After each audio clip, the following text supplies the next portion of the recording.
નમસ્તે વિદ્યાર્થી મિત્રો, આજે વાત કરીશું ધોરણ 11 અને ભૌતિક શાસ્ત્રની પ્રથમ પરીક્ષા માટેની નવી આવેલી જે બ્લુપ્રિન્ટ તેની સમજૂતી મેળવીશું। એ પહેલા ચેનલની અંદર પ્રથમ આવ્યા છો તો મિત્રો ચેનલને ખાસ સબસ્ક્રાઇબ કરી લેવી। મિત્રો પ્રશ્નપત્રનું પરિરૂપ જોઈએ તો કુલ ગુણ 50 રહેશે અને સમય જે છે તે 2 કલાકનો રહેશે। હેતુલક્ષી પ્રશ્ન 15, ટૂંક જવાબી પ્રશ્ન 9 માંથી કોઈ પણ 6, ટૂંક જવાબી પ્રશ્ન 8 માંથી 5, વિસ્તૃત જવાબી પ્રશ્ન 3 માંથી 2 લખવાના રહેશે। હવે આપણે વાત કરીએ તો પ્રકરણ દીઠ યુનિટ જે ગુણભાર છે તો યુનિટ આની અંદર 2 આવશે। યુનિટ પ્રથમ માંથી 26 અને યુનિટ 2 માંથી 24 ગુણનું પૂછાશે। આપણું પ્રથમ ચેપ્ટર 6, બીજું ને ત્રીજું 7 ગુણનું અને ચેપ્ટર નંબર 4 6 ગુણ પ્રમાણે 26 ગુણનો યુનિટ 1 રહેશે। પ્રકરણ નંબર 5 માંથી 6, 6 માંથી 10 અને 7 માંથી 8 24 ગુણનો યુનિટ 2 રહેશે। હવે મેળવીશું પ્રશ્નપત્રનું માળખું।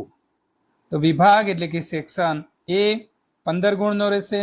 1 થી 15 પ્રશ્નો પૂછાશે। હેતુલક્ષી પ્રશ્નો હશે, દરેકનો 1 ગુણ।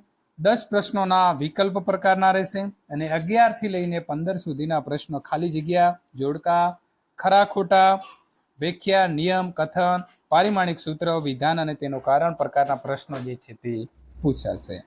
વાત કરીશું સેક્શન બી, પ્રશ્ન નંબર 16 થી લઈ અને 24। તો આ વિભાગની અંદર 9 પ્રશ્નોમાંથી ગમે તે તમને મનગમતા 6 પ્રશ્નોના ટૂંકમાં જવાબ આપવાના રહેશે। દરેક પ્રશ્નના 2 ગુણ લેખી 12 ગુણ જે છે તે 12 ગુણ રહેશે।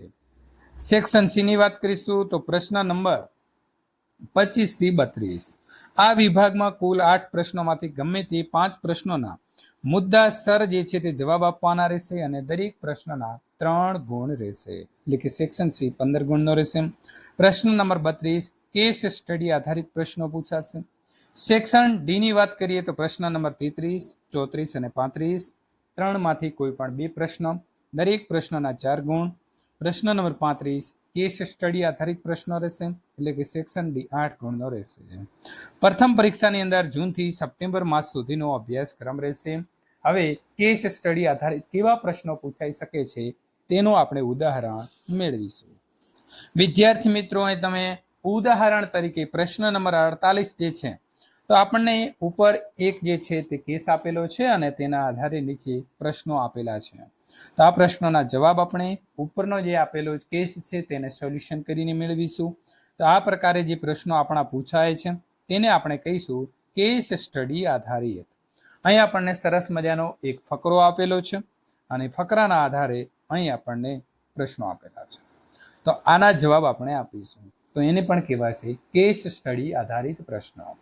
આ પ્રકારની નવી બ્લુપ્રિન્ટ પ્રમાણે જો પેપર સોલ્યુશન મેળવવા માંગો છો તો અહીંયા આપેલી એન્ડ સ્ક્રીન ઉપર ક્લિક કરી અને મેળવી શકશો।